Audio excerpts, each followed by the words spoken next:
Good evening, Dr. Shashi Tharoor, Nidhi Razdaan, friends, members, and guests.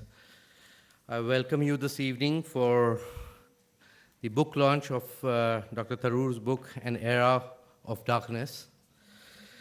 I'm also equally happy that we were able to have him over here at the Ahmedabad Management Association for this book launch.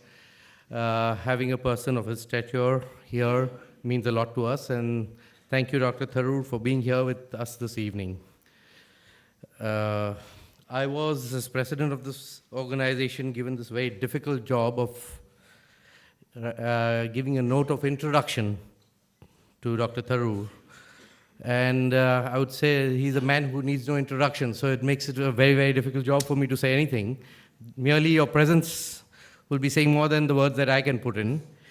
However, since it's a system, I'll briefly run you through a few of his highlights and then leave the rest of the time to him.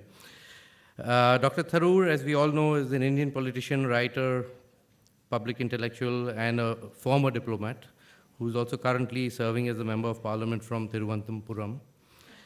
And he's a member of the Indian National Congress. Dr. Tharoor has been a minister in the government, the previous government, from 2009 to 2010, as a Minister of State for External Affairs, and subsequently Human Resource Development from 2012 to 2013. He's also had a very long tenure at the United Nations, 29 years, and whereby he worked his way and rose to the level of the Under Secretary General. Academically, Dr. Tharoor was a bachelor in history from St. Stephen's College, Delhi, and subsequently he got his PhD at a very young age of 22 from the Fletcher School of Law and Diplomacy. He's also been awarded the Prasar Bharati Sanman Award, which is one of the highest honors given to an overseas Indian. And of course, Dr. Tharoor is famous as an author. He's authored more than 15 best-selling novels, fictions, non-fictions, predominantly on the Indian history, culture, films, politics, and foreign policy. He's also authored a lot of articles in the New York Times, the Washington Post, Times of India, and magazines like Time and Newsweek. Pleasure to have you here, sir, and I welcome you here for the book launch. I would like to invite Rajiv Gandhi as well as Ilaben Bhatt for the book launch on the stage, please.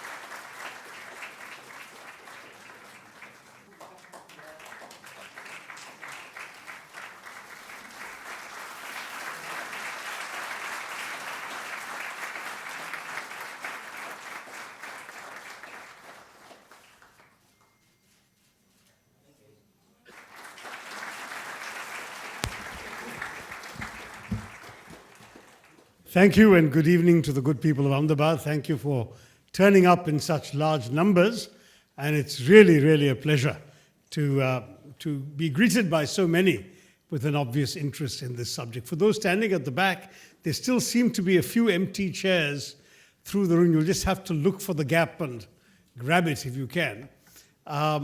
Thank you all for being here, and thank you in particular to the legend, Madam Ilaben Bhatt, for coming up to the stage and doing me the honor of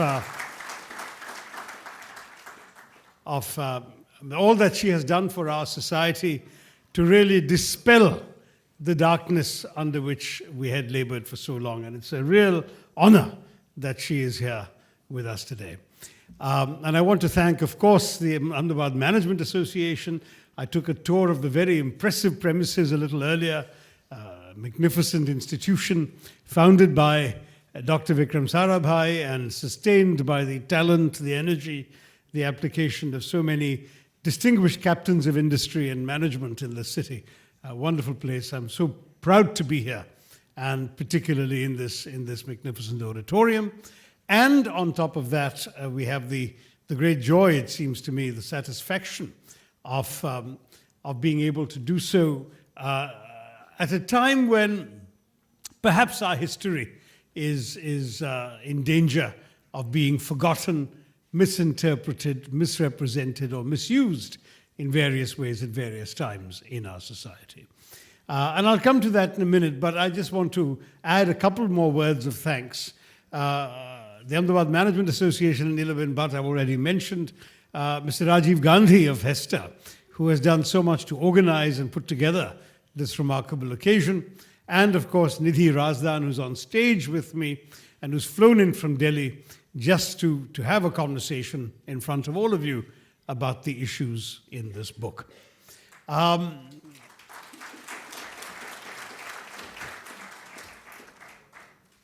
But having thanked everyone, it's now time to turn to the book itself. And I don't want to say too much because I'd be as curious as you are to find out what Nidhi wants to talk about, what she is curious to ask about. And eventually the plan is that we'll open it up to the audience, and all of you may have questions or comments that you'd like to share with us as well. But just very briefly about the origin of this book, it began somewhat unusually as a speech. I gather that before we came to the stage, they were playing the speech on the screen, a speech at the Oxford Union in the summer of last year, which, to my astonishment, went viral on YouTube. And I say to my astonishment simply because I had rather naively assumed that, frankly, this is something that everybody already knows in India. I certainly felt that I had known much of it all my life since my student days in history and having done an honors degree in history in college. But when my publisher rang me up and said, look, you've absolutely got to turn this into a book. And I said, what's the point? Everybody already knows this. His answer was, no, they don't, because if they did, your speech wouldn't have gone viral, which seemed to make some sense. I said, all right, I'll give it a try and see what I can do to write a book. Mind you, the amount of preparation you need for a 15-minute speech is not quite what you need to do for what turned out to be a 333-page book. So it gave me an opportunity to relive my doctoral dissertation days in terms of research, except that research nowadays is so much easier than it would have been had I written this book just a generation ago. During my dissertation days, the sitting in musty libraries, trudging from place to place, taking copious notes by hand, reassembling them into a coherent argument, all of those things that I did then, I don't need to do anymore, because thanks to the miracles of modern technology, pretty much everything is available in digitized form, either on the internet, or if you have useful friends in the academic world, then you can even get material that is normally only available to scholars. And I stress this because this book is not written for scholars. I'm sure that for scholars, there's not very little in this that is totally new. But it is a book that I hope will be of some interest to thinking individuals who might simply find it something that prompts a living room conversation, such as the one that Nidhi and I are about to have. It's a book that takes up the story of the British Empire, not a British Empire in India, I should stress, because obviously they were all over the world. But I take it up not as a straightforward narrative, because that is something which obviously all of you can get from any other place. I take it up as an argument. And when I say take it up as an argument, what I'm trying to do is to essentially relive the whole terms of the Oxford debate by taking up the proposition that Britain has something to answer for its 200 years of injustice and rapacity and loot in this country, which in many ways we too have allowed them to forget.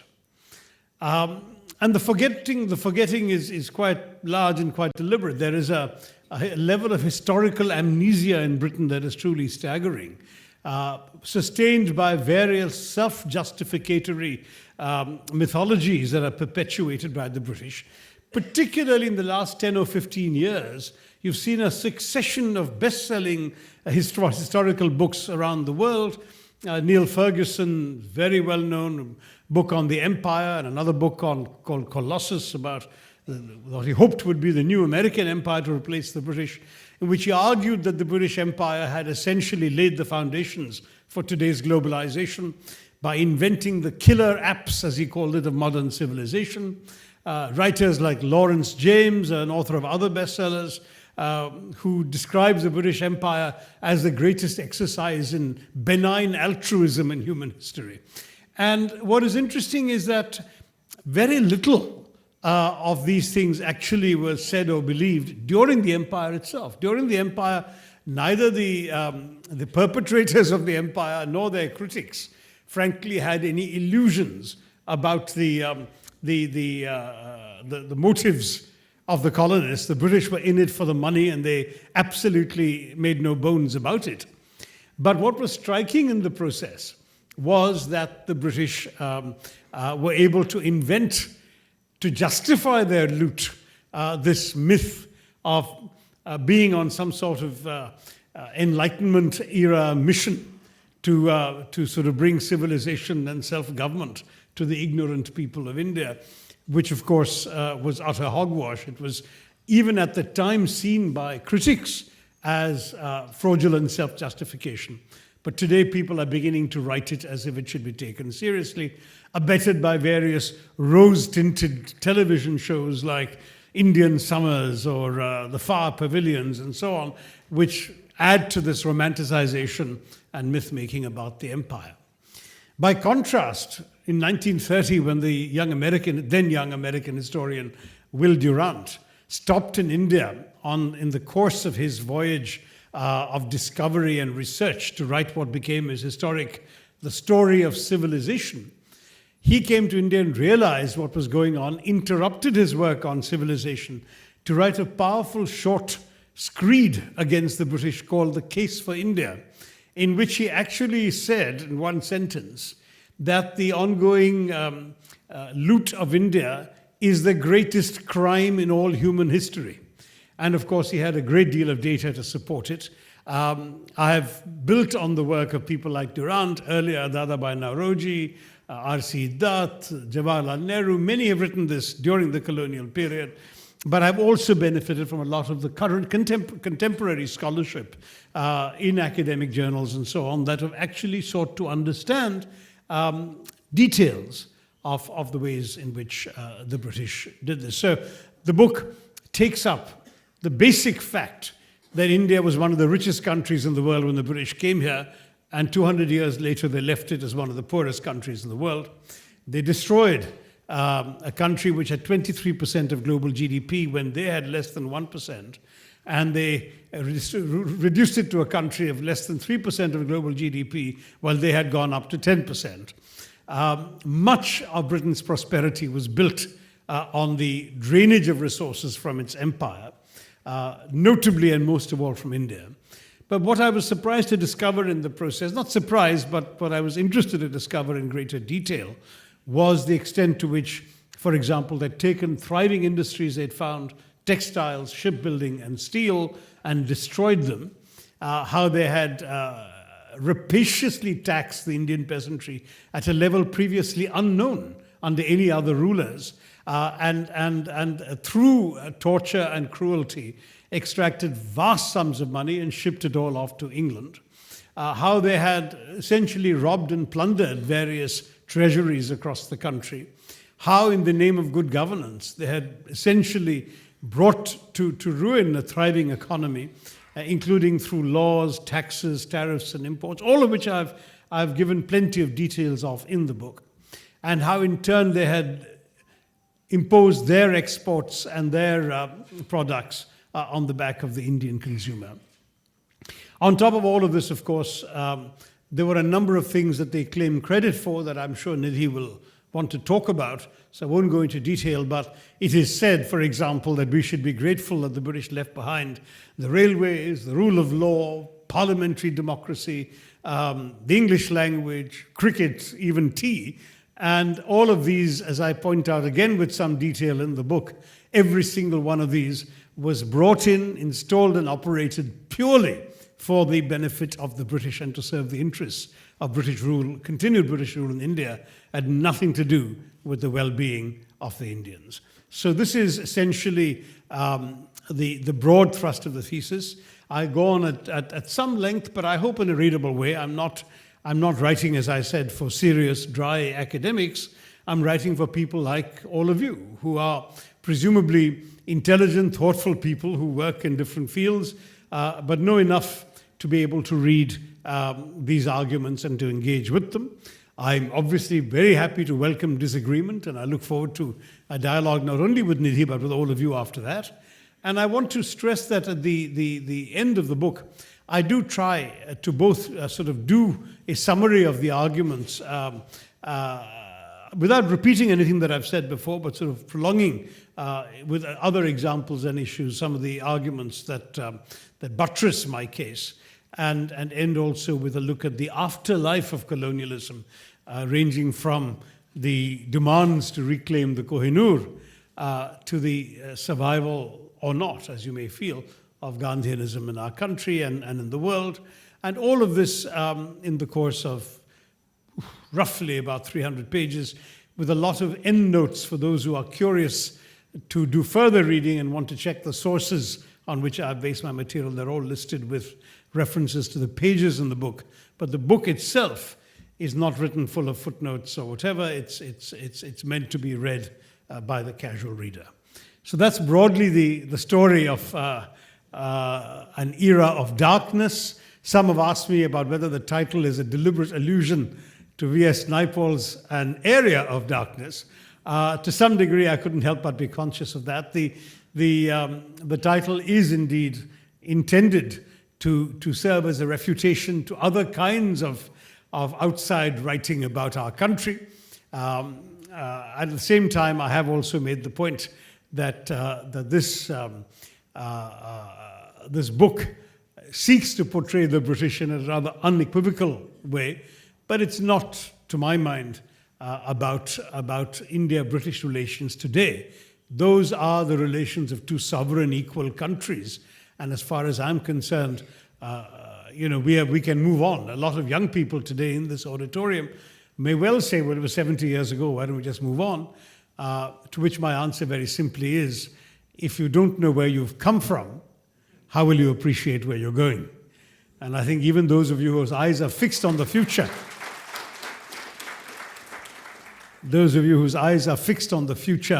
should think a little bit about the recent past, because as the last words in my book say, sometimes the best crystal ball is a rear view mirror.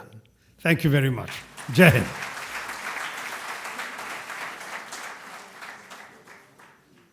Thank you very much to all of you for coming here this evening, and Dr. Tharoor has covered, I think, pretty much all the subjects we were going to talk about, so we'll discuss the Except index. not in detail. We could discuss the index with him. No. But again, thank you so much for coming in this evening, and having been a history student myself, I read this book as soon as it came out in Delhi, and I found it interesting for many reasons. One was, and you touched upon that, why do you think people were just so surprised by sort of the negativity of the British Empire in India? I mean, we all grew up reading about Jallianwala Bagh, we all grew up reading about the freedom struggle. I studied it when I was a student, and yet it's only when it's all been compiled in this book that it kind of strikes you about how bad it was. Well, why did that happen? Well, I think it partially happened because we are a forgiving people. And yes, we knew about Jallianwala Bagh and a few other things. And as I said, almost everything in this book was available to us to know if we cared to know it. But we only knew just enough, if you like, to justify the freedom struggle, to justify the nationalist movement. We never wanted to dwell on it. Partly the temperament of our founding fathers, the initial heroes of national struggle, was such that they wanted to move on from that, and they wanted to preserve links in a curious way, rather like the American revolutionaries of 1776. They were fighting for the rights of Englishmen. And these were rights the English enjoyed and that denied to them, to us. So once they won those rights, they didn't see the point anymore, it seems to me, of continuing to harbor resentment. There's an anecdote which may be apocryphal, but which I heard from a reputable source in the book, in which I say that Nehru apparently was received by Churchill in the mid-1950s in London, and Churchill said to him, "How come you don't show any bitterness or rancor towards us when we jailed you for about 10 years? For 10 years of your life was spent behind bars in a British prison." And Nehru replied, "Well, I was taught by a great man," meaning Mahatma Gandhi, "never to fear and never to hate," which in many ways encapsulates, I think, the attitude, which is why, for example, we chose to stay on in the British Commonwealth, which even the British did not initially expect that India would agree to do. Up to then, Commonwealth had been a white countries club, and as we'd broken free of British domination, many assumed that we would just cut all those links. But Nehru actually decided to stay within the Commonwealth and stay associated with the association of countries that had previously ruled. And this has been very much our attitude. We tend to celebrate the things we have in common with them rather than deplore what they did wrong. I don't see anything terribly wrong in that, because I think I'm not anxious to whip up resentments either. What I'm anxious to do is to educate, is to make sure that people are aware. But beyond that, I think one must face the past for itself rather than let it necessarily be a source of continuing resentment today. So let me ask you then in some detail about the various issues that you've touched on and then follow up from there. And I'll begin with one of the earlier chapters where you've talked about how they looted India and India's economy. And as you pointed out here on page 4 of that chapter, that India's share of the world economy was 23% when the British came. And by the time they left, it had dropped to just over 3%. And you've talked about the systematic destruction of industries from textile to steel. If you could go into that in more detail, are you basically suggesting that we would have been a rich, prosperous, educated, much better off country if the British hadn't come? Absolutely. That is what I'm suggesting. Well, you can take all the examples, and as I said, there's a lot of detail in the book about it. We were the leading textile country in the world, manufacturing country in the world, as well as the leading textile exporter in the world. Particularly Bengal, not in those days Gujarat, but Bengal was a very, very major center of textiles. The high quality cottons, linens, muslins were renowned around the world, so much so that there is evidence in the 16th and 17th centuries of British shopkeepers passing off shoddy British-made goods as made in India in order to command a higher price, because Indian textiles were considered so much more superior. And what the British did was they systematically destroyed this. They broke the looms of the weavers, depopulated the major textile capital, which was Dhaka. In at least one incident, possibly several more, but in one incident recorded by a contemporary Dutch observer, they chopped off the thumbs of the weavers, so the weavers couldn't go back to their craft once the British had moved on. And they essentially destroyed the industry. They then imposed various taxes and tariffs since they controlled all the ports.